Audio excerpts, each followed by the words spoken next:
শ্রী চৈতন্য মহাপ্রভু তিনি যখন দক্ষিণ ভারতে পরিক্রমা করতে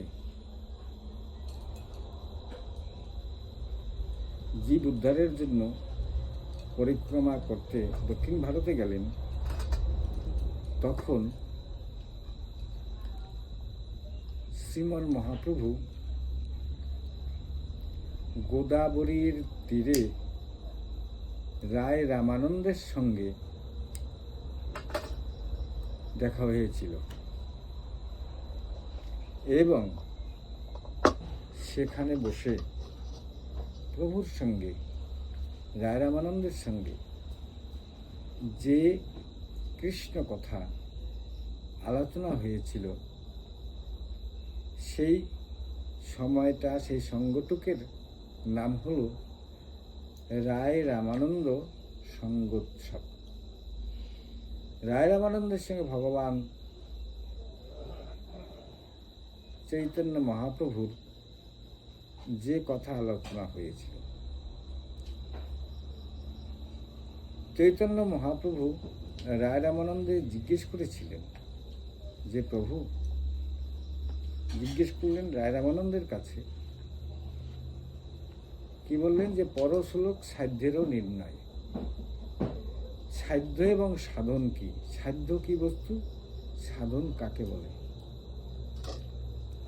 সাধ্য সাধন তত্ত্ব এই কথাটির জিজ্ঞেস করলেন যে আমি কাকে আরাধনা করিব, সাধ্য আর সাধন কিভাবে আরাধনা করিব। আরাধনা করার যেটা পদ্ধতি, ইহার নাম হল সাধন। যে পদ্ধতিতে আমি প্রভুকে আরাধনা করিব, আর আরাধনা কাকে করিব, সেই বস্তুটি হচ্ছে সাধ্য। এই কথা জিজ্ঞেস করাতে রায় রামানন্দ তিনি বললেন, কি বললেন যে প্রভু সাধনের মধ্যে এই যে সাধ্য এবং সাধন তত্ত্ব, এই সাধ্য সাধন তত্ত্বের ভিতরে বিষ্ণু ভক্তিটাই হলো সাধন, বিষ্ণুতে ভক্তি করা। যখন এই কথাটি জিজ্ঞেস করেছিলেন, বিষ্ণু ভক্ত, বিষ্ণুতে ভক্তি করা লাগে, তো মহাপ্রভু বললেন যে না, এটা সাধারণ কথা হয়ে গেল। বিষ্ণুতে ভক্তি করলে এটা তো সাধারণ কথা, ইহ বাহ্য কথা, তুমি আগে কহ, আর এর থেকে কিছু যদি উপরে থাকে। এরপরে তিনি বললেন, রায় রামানন্দ বললেন যে ঠিক আছে প্রভু, তাহলে শান্তপ্রেম সাধ্যসার। বললেন ইহবাহ্য। কেন? শান্তপ্রেমটা সাধ্য না, সাধনার শ্রেষ্ঠ হতে পারে না, শেষ হতে পারে না। কারণ এর পরে যে আরো আরাধনা তো বাকি থেকে গেল, আমি মূল বস্তুটাকে যতক্ষণ পাবো না ততক্ষণ তো ওটা শেষ হতে পারে না। অতএব সাধ্য সার তুমি বলতে পারো না। তারপরে উনি বললেন, তাহলে প্রভু জ্ঞানযুক্তা ভক্তি সাধ্যসার, জ্ঞানমিশ্রা ভক্তি বলা হয়েছে। জ্ঞানমিশ্রা, জ্ঞান যুক্ত ভক্তি। বলছেন ইহাও বাহ্য। কেননা জ্ঞানমিশ্রা ভক্তি, যে এই জ্ঞানমিশ্রা ভক্তিতে ভগবান এবং আমি কৃষ্ণের, তিনি প্রভু আমি দাস, এই ভেদ তত্ত্বটা আছে জ্ঞানমিশ্রা ভক্তিতে। ভেদাভেদ জ্ঞান, তুমি প্রভু আমি দাস, এই যে কথাটা, অর্থাৎ ভেদ জ্ঞানটা আছে। এই ভেদ জ্ঞানটা থাকাতে ইহা উত্তম হতে পারে না, শ্রেষ্ঠ হতে পারে না। এই কথা বলাতে এবার কি করলেন, ইহ বাহ্য, আগে কহ আর। এবার শ্রীমান মহাপ্রভু এ কথা বলাতে রায় রামানন্দ বললেন, তাহলে প্রভু জ্ঞান শূন্য ভক্তি সাধ্যসার। বললেন যে জ্ঞান শূন্য ভক্তি সাধ্যসার। জ্ঞান শূন্য অর্থাৎ ভগবত আলোচনায় জ্ঞান শূন্য ভক্তি কাকে বলে? একটা সাধারণ উদাহরণ দেব যে কোনো একদিন ভগবান শ্রীকৃষ্ণ তিনি হস্তিনাপুরের রাজসভায় গিয়েছিলেন এবং তাকে সেবা শান্তির জন্য, খাওয়ার জন্য দুর্যোধন অনেক কিছু বিবিধ ব্যবস্থা করেছিলেন, কিন্তু শ্রীকৃষ্ণ ওখানে সেবা নেননি। তিনি কি করলেন? বিদুরের ঘরে এসে উপস্থিত হইলেন। তিনি বললেন আমি বিদুরের ঘরে খাবো। যখন এই কথা বললেন, ঠিক আছে, তিনি এবার বিদুরের ঘরে গেলেন।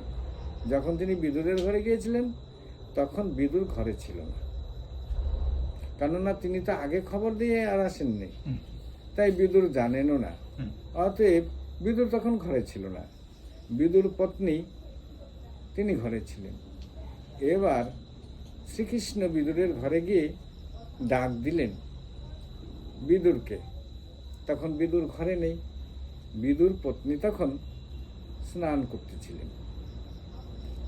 যখন শ্রীকৃষ্ণ ডাক দিল বিদুরকে, কৃষ্ণের শব্দ আওয়াজ শুনেই বিদুর পত্নী তটস্থ হয়ে গেল। শ্রীকৃষ্ণ, সে আবার এসেছে আমাদের ঘরে, অতি উত্তম ভাগ্য আজকে আমাদের। হ্যাঁ, আমি এখন শ্রীকৃষ্ণকে কি দিয়ে সম্বর্ধনা করব, কি দিয়ে সম্বর্ধনা করব? তিনি তাড়াতাড়ি কি করলেন? কাপড়খানা যে তিনি পরলেন যে প্রায় অর্ধ উলঙ্গ অবস্থা। কাপড়খানা যে পরলেন ঠিকই, কিন্তু কি হলো যে অর্ধ উলঙ্গ অবস্থা, উপরের দিকে কাপড় ছিল না।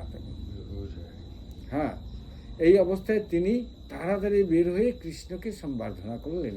শ্রীকৃষ্ণ দেখলেন যে বিদুর পত্নীর উপরের দিকে উদলা, নিচের দিকে কাপড়টা মাত্র প্যাঁচ দিয়ে কাপড়টা ধরে আছে, উপর দিকে যে দেবে এইটুক আর ওনার জ্ঞান নেই। কেননা শ্রীকৃষ্ণ এসেছে তো। হ্যাঁ, এই যে অবস্থাটা প্রাপ্ত হয়ে গেলেন, তাই শ্রীকৃষ্ণ করলেন কি, নিজের শরীর গায়ের থেকে উত্তরীয়টা বিদুর পত্নীর গায়ে দিয়ে দিল, অঙ্গটাকে ঢেকে দিল। এবার বিদুর পত্নী তাকে তাড়াতাড়ি নিয়ে কি করলেন? বস্ত্র দিলেন। কিন্তু এখন খেতে দেবে কি? খাওয়ারও তো কিছু নেই ঘরে।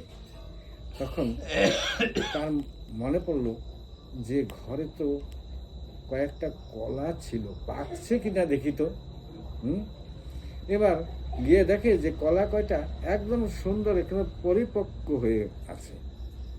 তাড়াতাড়ি কলাটা নিয়ে এসে শ্রীকৃষ্ণের সামনে রাখলেন। রেখে বললেন যে কৃষ্ণকে খেতে দিলেন। কিন্তু শ্রীকৃষ্ণ খাচ্ছে না। এই বিদুর পত্নীর এই অবস্থাটা তিনি দেখতে আছেন। কি দেখতে আছেন? যে আমাকে দর্শন করার পরে এই যে বিদুর পত্নীর কি অবস্থাটা প্রাপ্ত হলো, এত প্রেম, এত ভক্তি, যিনি নিজেই বুঝতেছেন না, জানতেছেন না যে তিনি কি অবস্থাটায় আছেন। আমাকে পাওয়ার পর তার এত আনন্দ, এত ভক্তি, তার এই জিনিসটুকে তিনি আস্বাদন করতেছিলেন। কিন্তু এই যে কলা দিয়েছে, কলা খাবে, কিন্তু কলা খাচ্ছেন না তো। তাই বিদুর পত্নী কি করলেন? কলাটা হাতে নিলেন। হাতে নিয়ে কলাটা ছোলাইলেন। ছলিয়ে ওই কলাটা ফেলে দিয়ে কলার ছোলাটা যে ওটা শ্রীকৃষ্ণের মুখে দিলেন। শ্রীকৃষ্ণ, না, তুমি সেবা করো। আর শ্রীকৃষ্ণ কি করলেন? ওই কলার ছোলাটাই খাচ্ছেন। এই সময় বিদুর এসে সামনে দাঁড়াইলেন। তিনি দেখলেন, কি দেখলেন?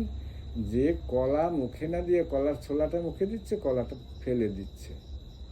তাই বিদুর বললেন, তুমি কি করছো? কৃষ্ণের মুখে তুমি কলার ছোলা দিচ্ছ, কলা না দিয়ে। এই তখন তার জ্ঞান এসে গেল। হ্যাঁ, আমি কি করছি? আমি কলা ফেলে দিয়ে কলার ছোলাটা মুখে দিচ্ছি। জ্ঞান এসে বলল। এতক্ষণ তার জ্ঞান ছিল না, জ্ঞানও শূন্য। যে জ্ঞান শূন্য ভক্তি, কি বললেন যে জ্ঞান শূন্য ভক্তি সাধ্য সার। এখানে কিন্তু চৈতন্য মহাপ্রভু স্বীকার করলেন। কি স্বীকার করলেন? হ্যাঁ, ইহ হয়, এটা হয় ঠিকই, কিন্তু জ্ঞান শূন্য ভক্তিতে ভগবানকে বাঁধতে পারে না। ওটা মাত্র ক্ষণিক সময়ের জন্য, দীর্ঘ সময়ের জন্য হয় না। হ্যাঁ, অতএব ইহা হয় কিন্তু শ্রেষ্ঠ নয়। তারপরে বললেন, তাহলে প্রভু দাস্যপ্রেম সর্বসাধ্য সার। বললেন ইহ হয়, দাস্যপ্রেমটাও হয় কিন্তু সর্বসাধ্য সার নয়। বললেন প্রভু তাহলে সখ্যপ্রেম সর্বসাধ্য সার। বললেন ইহ হয়, শুধু হয় বললেন না, এবার বললেন কি ইহোত্তম। এই সখ্যপ্রেমটা অতি উত্তম বস্তু। কেন যে সখ্যপ্রেমটা উত্তম বস্তু কেন বললেন? যে সখ্যপ্রেমটা এমন জিনিস, সেইখানে উঁচু নিচু ভেদ জ্ঞান নেই। সখ্যপ্রেমে তুমি আমি সখা, তুমি আমি সমান, তুমিও যেমন আমিও তেমন। অতএব তুমি রাজার বেটা আর আমি সাধারণ প্রজার ছেলে, এটা ওখানে নেই। ওখানে তুমি আমি সমান। কাঁধে চড়ায় কাঁধে চড়ে এই সখ্য রস। অতএব এই রসে কৃষ্ণ হন বশ। তিনি বললেন হ্যাঁ, এটা উত্তম। কেননা এই রসে শ্রীকৃষ্ণের কাঁধে সখাগণ চড়েছিলেন, আবার সখাগণের কাঁধে শ্রীকৃষ্ণ চড়েছিলেন। কাঁধে চড়ায় কাঁধে চড়ে। তুমি কোন বড় ছেলে, তুমি আমি সম। এই যে ভাবটুক, যেখানে ভগবত জ্ঞান নেই, তুমি ভগবান, এই জ্ঞানটা সখাদের কাছে ছিল না। তুমি আমি সমান, তুমি গোপাল আমিও গোপাল, তুমিও আমার সখা আমিও তোমার সখা। এই যে ভাবটি, এই ভাবটির কাছে যেহেতু তুমি ভগবান, এই জ্ঞানটা নেই, ভেদ জ্ঞানটা নেই। মহাপ্রভু বললেন ইহোত্তম, অতি উত্তম কথা। আগে কহ, আর এর থেকে বেশি কিছু যদি আছে তো বলো। এবার রায় রামানন্দ তিনি কি বললেন? তিনি বললেন তাহলে প্রভু তবে বাৎসল্য প্রেম সর্বসাধ্য সার। বাৎসল্য প্রেম সর্বসাধ্য সার কেমন করে? দেখুন প্রভু, মাতা যশোমতী তিনি দধিভাণ্ড মন্থন করিতেছিলেন। ঠিক তখন গোপাল ঘুমিয়েছিল, শুয়েছিল। তিনি যশোমতী কি করলেন? গোপালকে দর্শন করছেন আর দধিভাণ্ড মন্থন করছেন। ঠিক এই সময় তিনি অতি গোপালের মুখচন্দ্র দর্শন করে সেইভাবে বিভাবিত হয়ে গেলেন। হাতে ঠিকই রজুদণ্ড টানছেন ঠিকই, কিন্তু সেটার দিকে তার মন ছিল না। তার মন গোপালের মুখের দিকে ছিল, এবং সেই মুখ দিকে চেয়ে চেয়ে তিনি কি হয়েছিলেন? ধ্যানে নিমগ্ন হয়ে গোপালের রূপে। গোপাল দেখলেন মা আমার তিনি সমাধিস্থ হয়ে যাচ্ছে, অতএব মায়ের এই সমাধিটা ভাঙতে হবে। গোপাল তুলে উঠে এলেন, উঠে এসে এবার মায়ের হাত ধরে বললেন, মাগো আমাকে ক্ষুধা পেয়েছে, তুমি আমাকে দুগ্ধ দান করো। গোপালের হাতের স্পর্শ পেয়ে ওনার ধ্যানটা ভেঙে গেল। তাড়াতাড়ি তিনি গোপালকে কোলে নিলেন। এদিকে চেয়ে দেখে যে চুল্লিতে দুগ্ধ ভাণ্ড বসানো ছিল, দুগ্ধ উতলিয়ে পড়ে যাচ্ছে। তাড়াতাড়ি গোপালকে রেখে তিনি কি করলেন? ওই দুগ্ধ ভাণ্ড সামলানোর জন্য গেলেন। তখন গোপাল কি বললেন যে আমি বড় হয়ে গেলাম না, তোমার ওই দুধটাই বড় হয়ে গেল মা। হ্যাঁ ঠিক আছে, এই বলে তিনি কি করলেন? ওখানে একটা লস্ট্র নিয়ে কি করলেন? ছুঁড়ে মারলেন। সে দুগ্ধ ভাণ্ডটি ছিল মাটির। অতএব মাটির ভাণ্ডে যখন লস্ট্রটা গিয়ে পড়লো, তখন ভাণ্ডটা ভেঙে গেল, দুধ পড়ে গেল। গোপাল ওখান থেকে দৌড় দিল, পালিয়ে গেল। যশোমতী তিনি গোপালের পিছে পিছে দৌড়াচ্ছেন, পিছে পিছে দৌড়াচ্ছেন। হ্যাঁ, আর তিনি কি বলছেন?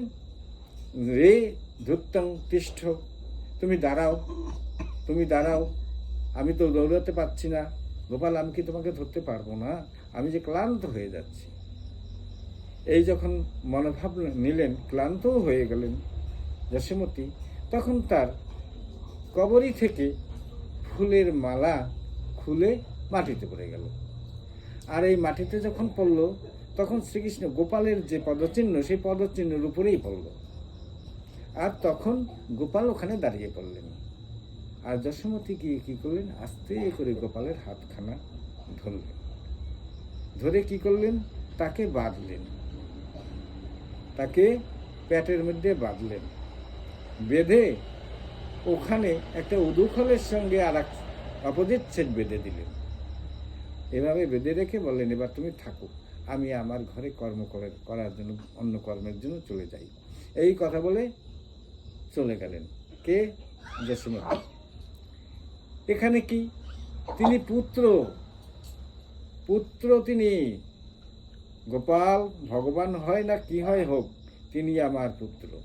অতএব পুত্রকে সুশিক্ষার জন্য, পুত্রের মঙ্গলের জন্য আমি পুত্রকে শাসন করিব, এটা আমার ডিউটি। শ্রীমান মহাপ্রভুর বাবা জগন্নাথ মিশ্রকে পাড়া প্রতিবেশীগণ গিয়ে বলেছিলেন, হে মিশ্র, তুমি পুত্রকে এত তাড়ন ভৎসন করো কেন? ও যখন উপযুক্ত হইবে তখন সব নিজেই শিখে নেবে, তো এত তাড়ন ভৎসন করতে হবে না তো। আর তুমি কি জানো ইনি কে? ইনি কিন্তু স্বয়ং ভগবান। তখন জগন্নাথ মিশ্র বললেন, উনি ভগবান হোক আর কিছুই হোক, কিন্তু উনি আমার পুত্র। আমার কর্তব্য হচ্ছে তাকে তাড়ন ভৎসন করে সুশিক্ষায় শিক্ষিত করা। আমি তাই করব। এখানে ভগবান হলেও আমার কিছু করার নেই, আমি তাকে শাসন করবই। এটার নাম বাৎসল্য প্রেম। যে ভগবান নয়, আমার পুত্র, তাকে আমি খাওয়াবো, তাকে কোলে করে ঘুমাবো, তার দুঃখে আমি দুঃখিত হইব, তার সুখে আমার সুখ হইবে, তাকে সে যেন তার সুখ দেখে আমার আনন্দ হইবে, এই মনোভাবটা পোষণ করেছিলেন। এটার নাম বাৎসল্য। অতএব এই কথা যখন তিনি বললেন, তখন শ্রীমান মহাপ্রভু বললেন, ইহোত্তম, অতি উত্তম কথা তুমি বলেছ, তবে যদি এর উপরে কিছু থাকে আমাকে বলো।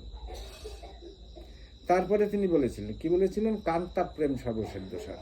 কান্তা প্রেম, মধুর প্রেম। কান্তা প্রেমের আর এক নাম মধুর প্রেম।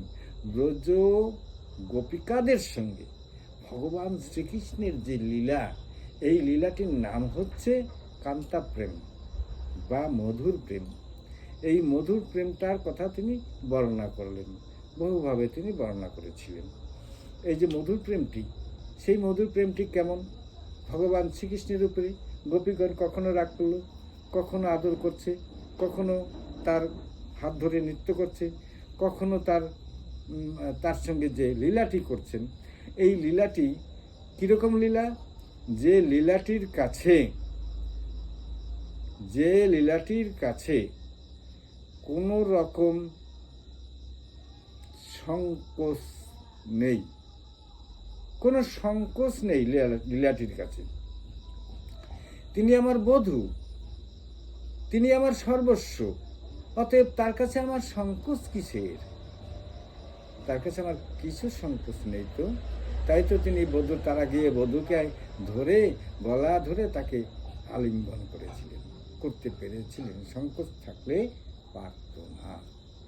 এই যে লীলাটি সংকোচহীন, লজ্জাহীন, ঘৃণাহীন ভগবানকে তারা ভালোবেসেছিলেন। কিভাবে ভালোবেসেছিলেন, যে বধূ তোমার কি লাগে, তুমি সেইটুক শুধু বলো, কি লাগে, তুমি কি পেলে তুমি সুখী হও, আমরা তোমাকে সুখী দেখতে চাই।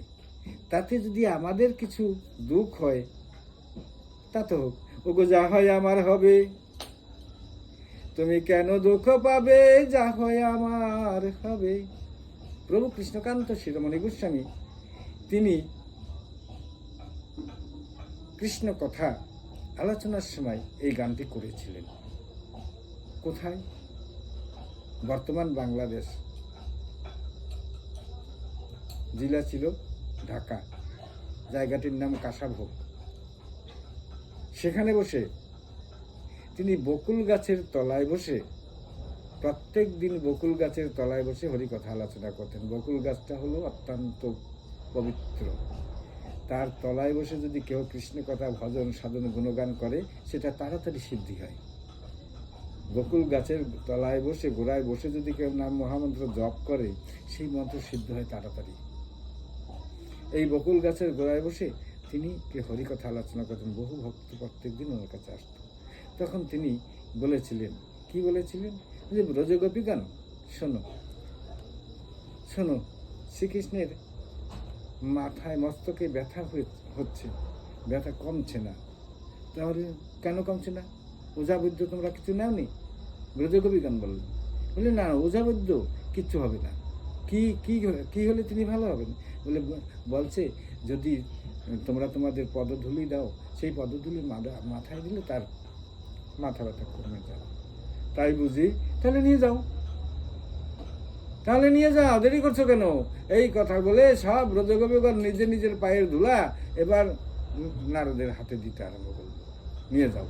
হ্যাঁ, এর আগে যত হরিভক্ত মুনি ঋষি সবাইয়ের কাছে তিনি ঘুরেছেন, অনেক হরিভক্তর কাছে তিনি গিয়েছিলেন, এই পায়ের ধুলা চেয়েছিলেন, কেউ দিতে রাজি হননি।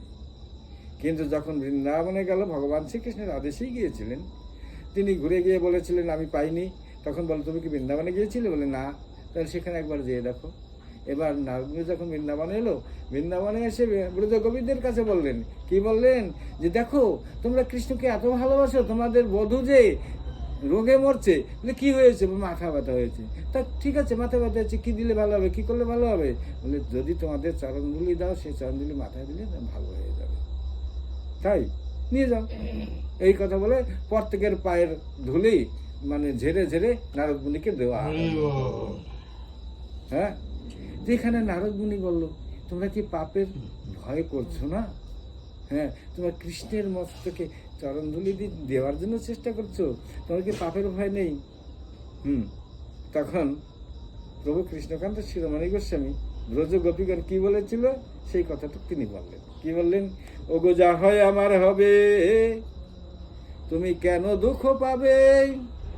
সুখে থাকো তুমি সুখময়, ইথে যদি দুঃখ হয় আমার মানুষ সন্তাপ নাশিতে, ইথে যদি দুঃখ হয়। বলছি প্রভু, বধূ, হে নারদ, আমাদের জন্য তুমি চিন্তা করছো না? বলি না হয় আমরা নরকে যাব। বলছে নারদ, না হয় আমরা নরকেই যাব, কিন্তু আমার বধূ সুখে থাকুক। আমার বধূর ওই হাসি মুখ দেখলে আমাদের বড় আনন্দ হয়, আমাদের সুখ হয়। অতএব আমাদের বধূ সুখে থাকুক, আমরা সেই চাই। এইটার নাম হলো ব্রজবধূর কান্তা প্রেম। আরও আছে এমনিভাবে ব্রজ গোপীগণের যে প্রেম, সেই প্রেমের কাছে ভগবান শ্রীকৃষ্ণ তিনি হেরে গেলেন, আর কোথাও তিনি হারেননি। একমাত্র ব্রজবধূর কাছে, ব্রজ সখীগণের কাছে তিনি হেরে গেলেন। তিনি বলেছিলেন যে আমি এবার ঋণে থাকলাম, আর কোনো জায়গায় আমি ঋণে থাকি না। হ্যাঁ, যে যা চায় আমি তাকে সেইভাবে তার আরাধনার ফল লাভ করিয়া থাকি। যে যথামাং প্রপদ্যন্তে তাংস্তথাইব ভজামাম, আমি অনুগ্রহ করিয়া থাকি তেমনি। কিন্তু ব্রজগোপীগণের কাছে আমি পারলাম না, কেননা ব্রজগোপীগণ আমার কাছে কিছু চাই না। তার কাছে বললাম যে তোমরা কি চাও, কি পেলে তোমরা খুশি হইবে? বলে না তো, আমরা তো তোমার কাছে কিছু চাওয়ার জন্য আসি নাই। হ্যাঁ, তবে কেন এসেছো? কেন এসেছি? ওই যে তোমার বংশীর ধ্বনি না, ও ধ্বনি শুনলে ঘরে থাকা যায় না। তোমার ডাকেই আমরা এখানে এসেছি। তা এখন যদি তুমি বলো আমরা ঘরে চলে যেতে, তাহলে আমাদের ওই যে সামনে যে যমুনা আছে, এইটাই হলো আমাদের ঘর, এখন আশ্রয়। আর আমাদের কোনো আশ্রয় নাই। আমরা সব কিছু পরিত্যাগ করে তোমার কাছেই তো এসেছি। এবার তুমি, আমার যে গতি তাই তুমিই জানো, আমি কিছু জানি না, আমরা কিছুই জানি না। এই যে ব্রজ গোপীগণের যে ভালোবাসা, প্রেম, এর কাছে ভগবান হেরে যায়। তাই তো তিনি বললেন, আমি তোমাদের কাছে ঋণী থাকলাম। আমার এই ঋণ কেমন করে শোধ হবে? আমি এই ঋণ শোধ করার কোনো উপায় বা বুদ্ধি তো দেখতেছি না। হ্যাঁ, তোমরা আমাকে একটা বুদ্ধি বলো না, তোমাদের এই ঋণ শোধ করবো কি করে আমি? বলছে তুমি ঋণ শোধ করবে, আমরা তো বলতে পারবো না। তুমি কেন ঋণে থাকবে? তোমার যদি কিছু ঋণ থাকে আমাদের দিয়ে দাও, আমাদের দিয়ে দাও, আমরা তোমার ঋণ শোধ করে দেব। তুমি কেন ঋণে থাকবে? রাধে রাধে। এখানে কি করে শ্রীকৃষ্ণ বলে কি? কোনো বলারই উপায় নেই। এই হলো ভগবান শ্রীকৃষ্ণের মাধুর্যের কথা। সেই মাধুর্য, প্রেম ও বিলাসের মাধুর্য কথা, যে মাধুর্য শ্রবণ করে শ্রীমন মহাপ্রভু তিনি রায়রামানন্দ বলেছিলেন, এরপরে কিছু আছে নাকি? রায়রামানন্দ বললেন, কি বললেন? যে এরপরে যে কেউ কিছু জিজ্ঞেস করতে পারে আমি তা জানি না। এরপরে আবার জিজ্ঞেস করা যায় এটা আমি জানতাম না, আমি আপনার মুখে শুনলাম যে এরপরে কিছু জিজ্ঞেস করা যায়। প্রভু এত কহি রামানন্দ রায় তিনি কি করলেন? গীত এক গাইল, তিনি একটা গান করলেন। রায় রামানন্দ একটা গান করেছিলেন। কি?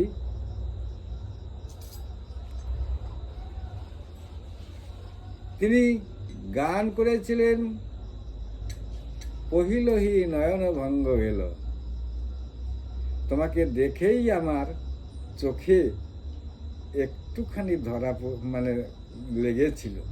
হ্যাঁ প্রভু, আমার চোখে আমি দেখছি না সো রমন না হাম রমণী। হ্যাঁ, দুহ ভাব পেশ হলো ওই ছন জানি। অর্থাৎ আমি দেখতেছি যে কালো এবং সাদা দুইটি মিশ্রিত হয়ে একটা রূপ হয়েছে। সেই রূপটি আমার সামনে বসে আছে। হয়েছ নাকি এসে নদিয়ায়, দাঁড়াও দাঁড়াও হেরি জোড়াই অপাঙ্গ। অপাঙ্গ মানে চক্ষু। তুমি নদিয়ায় এসে অবতীর্ণ হয়েছে বুঝি এবার? সেই রাধা এবং কৃষ্ণের মিলিত তনু, হ্যাঁ রাধা এবং কৃষ্ণের মিলিত তনু গৌর সুন্দর রূপে তুমি নবদ্বীপে এসে উদয় হয়েছে বুঝি? বৃন্দাবন ছেড়ে এবার এখানে এসেছ? হ্যাঁ তাই তো। হয়েছ নাকি এসে নদিয়ায়, দাঁড়াও দাঁড়াও হেরি জোড়ায় পাঙ্গ। আমার চক্ষু দুটি জোড়াই, তুমি একটু দাঁড়াও তো। নবজল ধরো সমকলে বড়, অন্তরে রাখিয়ে বাহিরে গৌরাঙ্গ। নবজলধর সমকলে বড়, আকাশের যে নবজলধর মেঘ, সেই মেঘের বর্ণ ছিল তোমার, সেটা তুমি এবার অন্তরে রেখে বাহিরে গৌররূপ ধারণ করেছো বুঝি? হয়েছ নাকি এসে নদিয়ায়, দাঁড়াও দাঁড়াও হেরি জোড়ায় পাঙ্গু। হয়েছ নাকি এসে নদিয়ায়, দাঁড়াও দাঁড়াও হেরি জোড়ায় পাঙ্গু।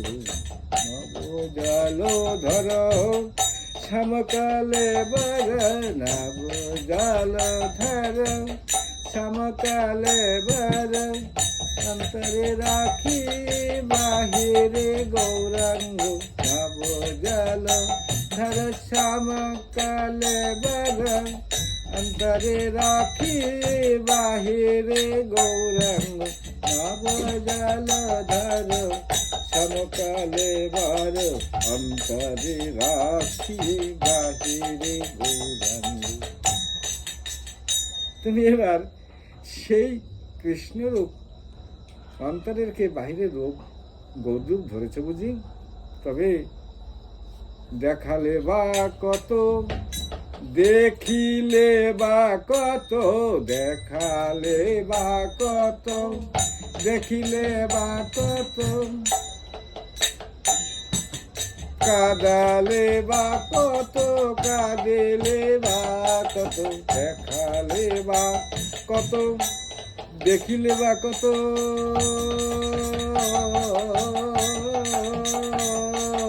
দেখালে বা কত, দেখিলে বা কত। তুমি অনেক দেখেছ, আমাদের অনেক দেখিয়েছ। এবার দুঃখ দিলেই মনের মতো, পেলে মনের মতো, দুঃখ দিলে মনের মতো, পেলে মনের মতো, উচালে রে ব্রজের সে সুখ সঙ্গ।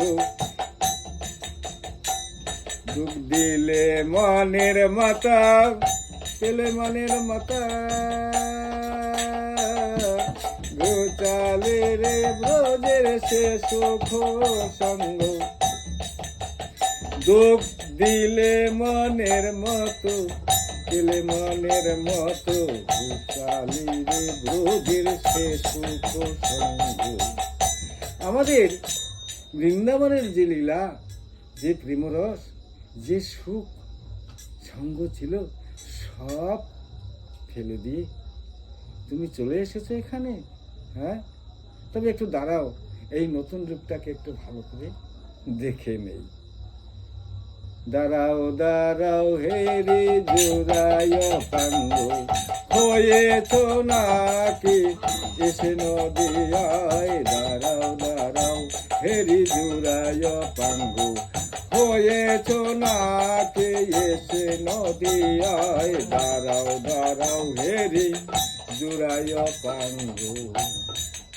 এবার শ্রীমান মহাপ্রভু গৌরসুন্দর, তিনি কি সুন্দর, তার বসনটি রক্তবর্ণ, অরুণ বসন, অরুণ কান্তি,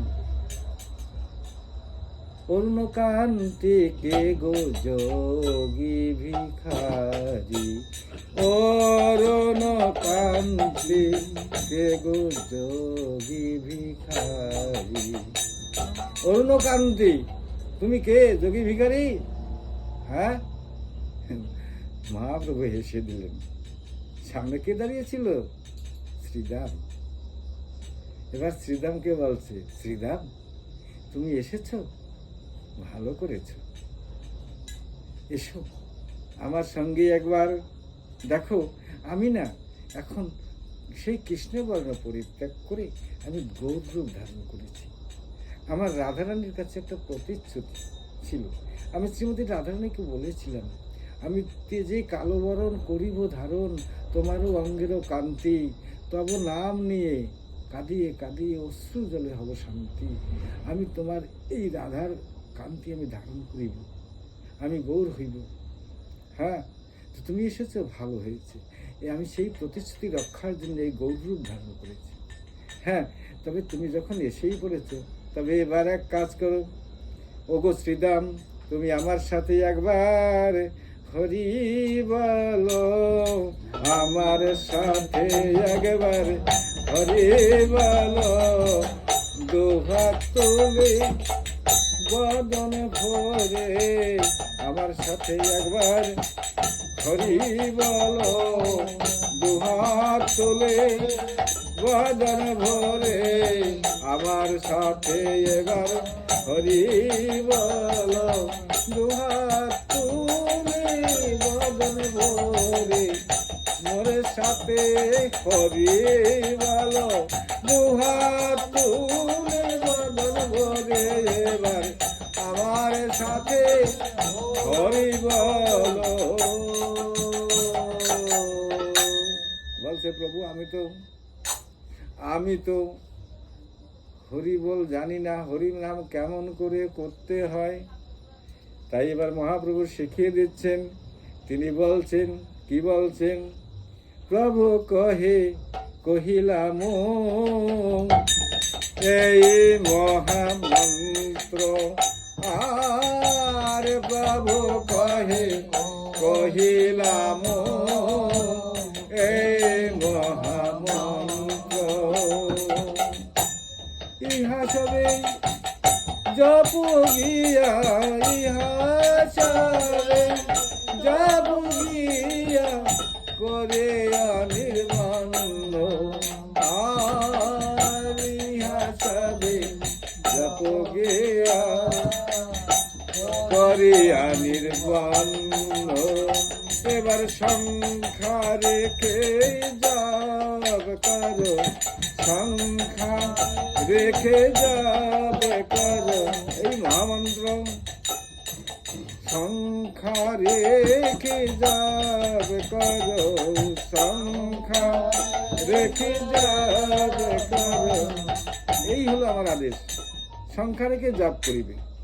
আর আমার সাথে যে হরিনাম করবে, কেমন করে করবে এটাও শুনে নাও। কি বলছে? শিষ্যগণ বলেন প্রভু কেমন সংকীর্তন, শিষ্যগণ বলেন প্রভু কেমন সংকীর্তন, আপনি শিখানো তবে শ্রী সতী নন্দন, আর আপনি শিখানো তবে শ্রী সতী নন্দন। হরে নম কৃষ্ণ যাদবায় নম, হরে নম কৃষ্ণ যাদবায় নম, গোপাল গোবিন্দ রাম শ্রী মধুসূদন, আর গোপাল গোবিন্দ রাম শ্রী মধুসূদন। দশে পাঁচে মিলি নিজ দ্বারে বসিয়া, দশে পাঁচে মিলি নিজ দ্বারে বসিয়া, কীর্তন করহ সবে হাতে তালি দিয়া, আর কীর্তন করহ সবে হাতে তালি দিয়া।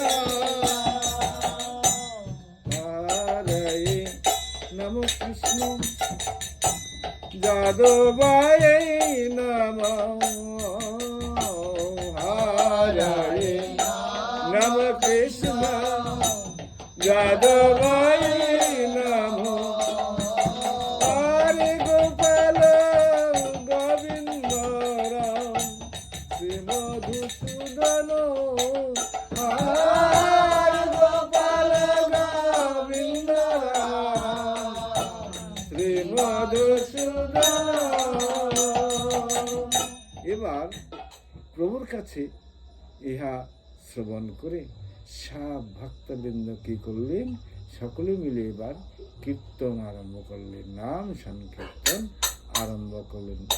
হরিহরায় নম কৃষ্ণ যাদবায় নম, গোপাল গোবিন্দ রাম শ্রী মধুসূদন, হরিহরায় নম কৃষ্ণ যাদবায় নম, গোপাল গোবিন্দ রাম শ্রী মধুসূদন, হরিহরায় নম কৃষ্ণ যাদবায় নম,